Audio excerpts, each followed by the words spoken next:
Hi, Lee Phillips here. Let me talk to you for 2 seconds about assets when you're going through divorce. And I've never actually had the experience, but I've seen a lot of people who have had the experience. Everybody's worried about the assets, particularly if it's a second marriage.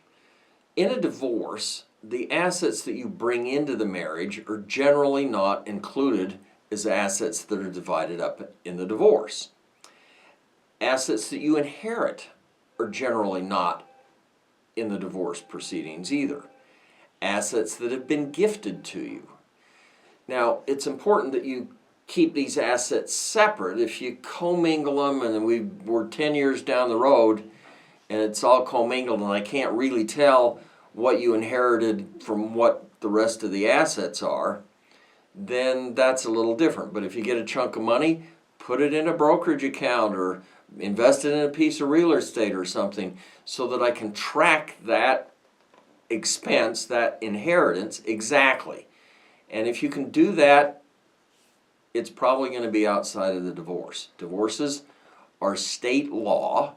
States have a little difference in what they're doing, but generally they are inherited properties, gifted properties, property brought into the marriage. That sort of stuff is outside of the trust. Now, for asset protection, I will often tell a couple, okay, the wife is the doctor or the wife owns the little company that could have the problem. Let's put assets, stack the house, stack the savings accounts and stuff over here behind the husband who isn't as liable, doesn't have the liability that the wife has. Or you could vice versa that. But you take the spouse that has the largest liability and you stack assets behind the spouse that doesn't have that liability. This works well in common law states. Community property states, and we've got what, 8, 9, 10, whatever it is, community property states, husband and wife are one economic unit. So it's harder to separate assets in those states. But in common law states, it's really pretty easy. You just deed the house over to the husband. Now, I wouldn't deed the house to him or her outright. I'd put it in their trust.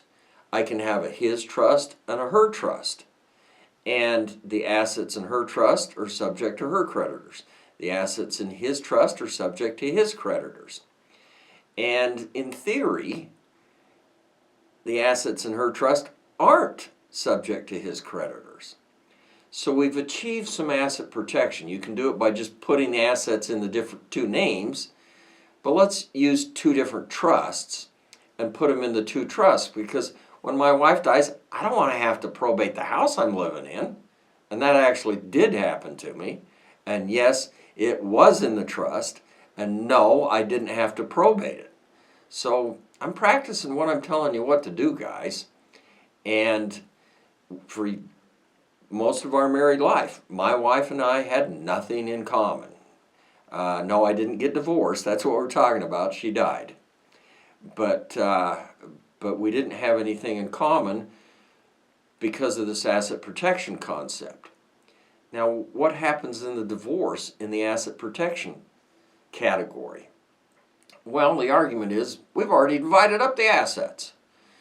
You can make the argument in court that no, we did this for asset protection and it wasn't totally divided up.